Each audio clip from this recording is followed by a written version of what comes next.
En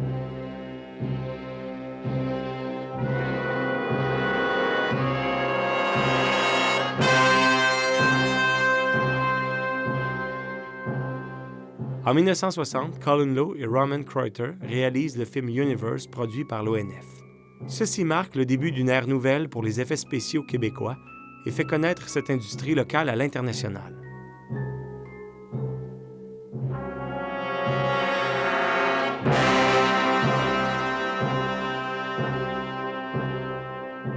Universe, pourquoi? Universe, c'est que ça a vraiment marqué une série de cinéastes à travers le monde, alors de Stanley Kubrick à George Lucas.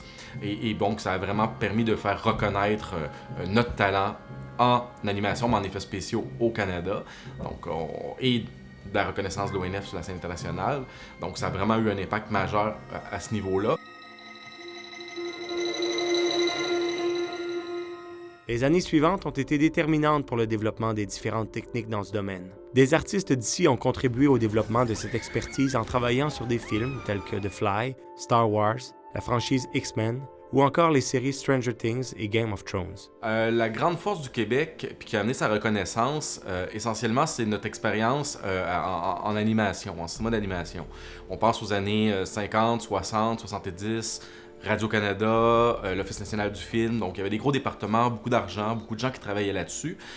Puis, il y a beaucoup de gens qui ont développé des expertises très, très importantes qui, par la suite, quand est venue l'arrivée de l'ordinateur, ont transféré leurs connaissances et puis ils sont mis à développer des logiciels pour pouvoir travailler comme ils le faisaient, pouvoir créer, finalement, en animation par ordinateur.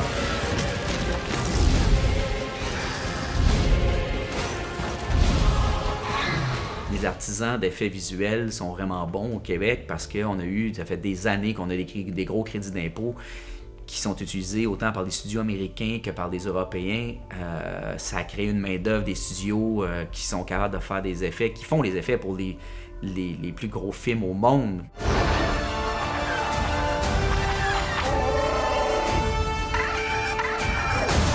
C'est ainsi que le Québec s'est taillé une place de choix dans cette industrie, ne devenant rien de moins que l'un des plus importants producteurs d'effets spéciaux et d'effets numériques au monde. Toutefois, nous pouvons constater que les images de synthèse deviennent de plus en plus utilisées au cinéma. Plus que le temps passe, plus que les effets visuels, même mécaniques, étaient faits. On parle des années 80, 90, même début 2000, qui aujourd'hui sont pas mal toutes faites en post-prod, donc en effet numérique maintenant. On peut donc se demander si les effets pratiques ne seront pas tranquillement délaissés au profit du numérique. On a entendu parler à l'arrivée de l'ordinateur dans les années 90, vraiment la démocratisation de l'utilisation des techniques numériques, d'une crise au niveau de tout ce qui était effets pratiques, mécaniques, effets de plateau, en disant que ça va disparaître parce qu'on peut tout faire maintenant avec les effets numériques. Eh bien non. On s'est rendu compte assez rapidement qu'il y a certaines choses qui étaient très très difficiles à reproduire de façon numérique. Les artistes d'effets pratiques sont-ils en danger de perdre leur emploi? Ou au contraire, est-il possible que ceux-ci coopèrent avec les artistes d'effets visuels? Les effets mécaniques vont jamais disparaître, d'après moi, de toute façon, parce que les acteurs, il faut qu'ils manipulent quelque chose, leur corps bouge, il faut que Donc, c'est sûr qu'il va toujours avoir un effet mécanique, même si l'effet mécanique est calculé dans le cadre d'un compositing ou avec des éléments 3D ou tout ça. Il faut faire bouger les choses, donc non, ça ne va pas disparaître. Du côté de Rodeo FX, l'une des plus importantes compagnies d'effets numériques au Québec, on semble d'accord avec le fait qu'une hybridation des deux types d'effets est le scénario idéal pour le futur du cinéma. À mon avis, dans l'avenir, ils doivent toujours rester, mais ça doit toujours être vu comme deux compléments ensemble, c'est complémentaire. Un amène l'autre. Le fait d'avoir des effets spéciaux, puis qu'après ça, qu'on grossit en effets visuels, je pense que ça, c'est la meilleure manière parce que tu as de la vraie interaction entre les acteurs, entre les effets spéciaux, entre l'environnement. Puis après ça, tu fais juste ajouter, puis ton cerveau oublie qu'est-ce qui est vrai, qu'est-ce qui est pas vrai, puis tu fais juste rentrer dans l'effet visuel en pensant que c'est vrai. D'ailleurs, il est déjà possible de voir les effets de cette hybridation dans des films comme Star Wars, Lord of the Rings ou encore la récente série Netflix Dark Crystal, où l'on voit un mélange évident entre animatronique et effets numériques. L'espoir est fragile, précieux, comme un éclat de cristal, autrefois perdu, et aujourd'hui retrouvé, et facilement dérobé. Cependant, certains artistes d'effets pratiques seraient plus enclins à affirmer que les effets mécaniques sont tranquillement destinés à disparaître en laissant le monopole aux effets numériques. Si ça c'est pratique puis ça c'était numérique, ben c'est sûr que ça monte comme ça, puis à un moment donné, ça va partir, mais ça se fera pas instantanément. Ceux qui font déjà des effets spéciaux pratiques vont pas demain matin se réveiller et faire « Oh my God, j'ai tout perdu ». Une seule réponse semble possible. Certains effets pratiques sont destinés à disparaître un jour. Donc c'est sûr que ça enlève du travail aux effets mécaniques, ça oui. Il y a un élément budgétaire aussi là-dedans, c'est que dans les effets mécaniques, souvent il y a de la construction assez compliquée. Puis la construction, ben ça demande des matériaux, ça demande des employés, ça demande de la préparation, des tests, tout ça. Donc souvent c'est plus coûteux de le faire de façon mécanique que de le faire de façon numérique en post-prod. Donc c'est sûr que maintenant, pour des raisons budgétaires et de sécurité, moi je dirais il y a au moins 50% des effets qu'on faisait de façon mécanique qui sont faits de façon numérique maintenant. You don't suffer from motion sickness, do you? I don't do well on boats. You'll be fine.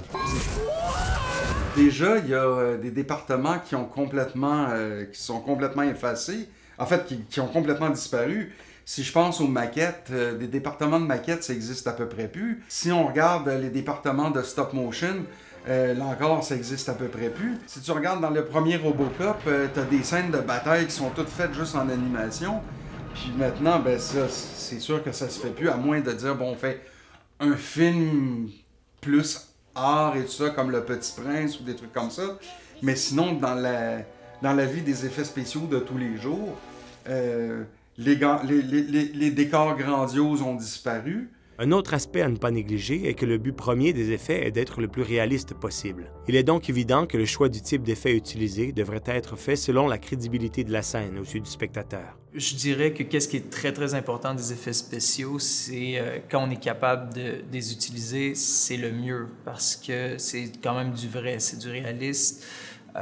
Puis ça peut être aussi ridicule que juste comment la peau interagit devant une explosion. Donc, t'as une lumière qui apparaît, c'est pas juste l'explosion qui est réaliste, c'est l'environnement qui est affecté par, disons, là, encore une fois, je parle d'explosion, mais on parle de n'importe quoi, d'une variété d'effets spéciaux qu'on pourrait avoir. Effectivement, les effets pratiques semblent être très efficaces en ce qui a trait aux détails physiques d'un être humain, comme des blessures ou certaines modifications sur le corps. Pour le feeling que ça a, surtout en gros plan, je pense que des maquillages de vieillissement ou de grossissement ou des choses comme ça, j'ai l'impression que ça va toujours être plus intéressant en vrai, si on veut, le practical, que de le faire en image de synthèse.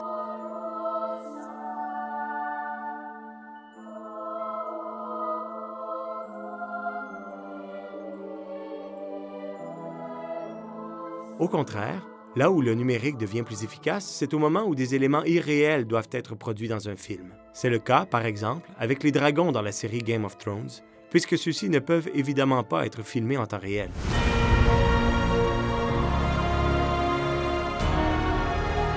I promise to fight for the living. I intend to keep that promise.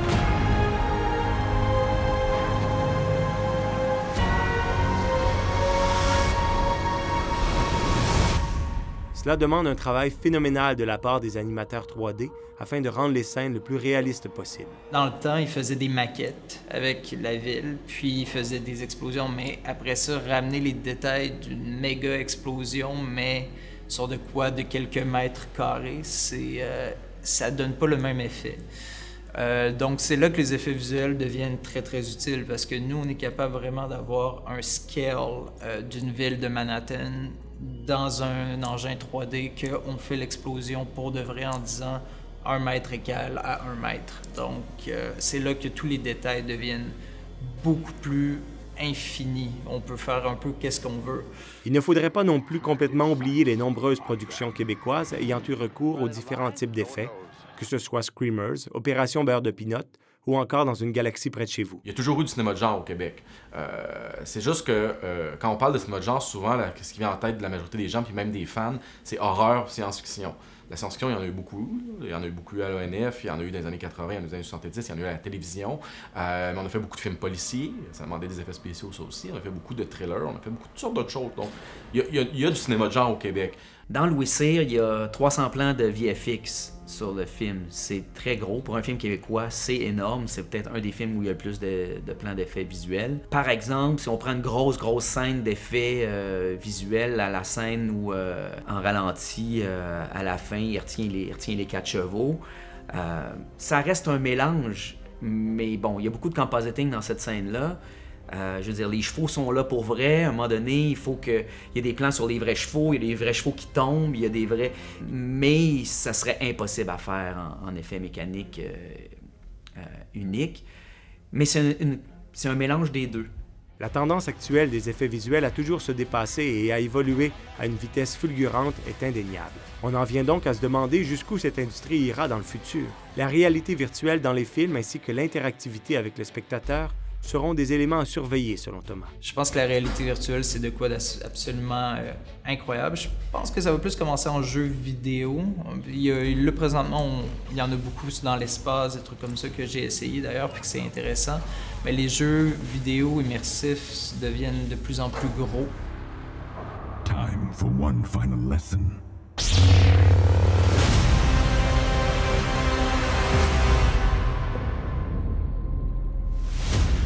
Les films, après ça va devenir aussi quelque chose d'autre.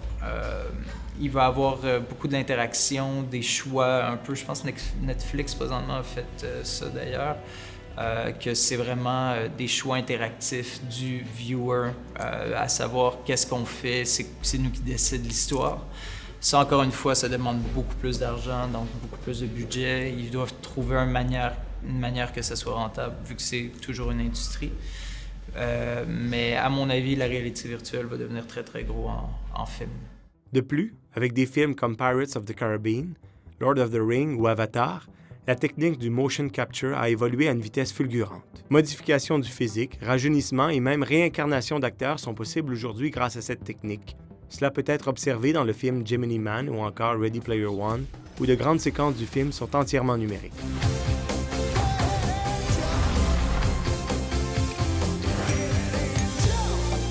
Like many of you, I only came here to escape. But I found something much bigger than just myself. Are you willing to fight? Help us save the Oasis.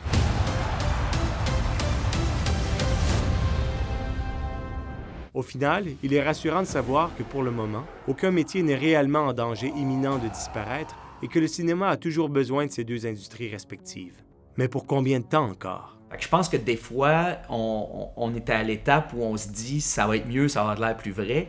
Oui et non. Parce que c'est vrai que si on recule même 10 ans en arrière, les effets numériques avaient encore l'air faux, je trouve, souvent. Mais maintenant, on voit pratiquement plus la différence. Donc, je pense que c'est bénéfique pour les acteurs. C'est plus le fun à faire quand on manipule des accessoires, puis que ça a l'air vrai. Mais ultimement, pour l'expérience du spectateur dans une salle de cinéma, je suis pas sûr qu'on voit vraiment autant la différence que... On aurait eu cette conversation-là il y a 10 ans, c'est sûr que j'aurais dit c'est 1000 fois mieux mécanique. Aujourd'hui, en 2019, moi je pense que cette époque est révolue, c'est fini.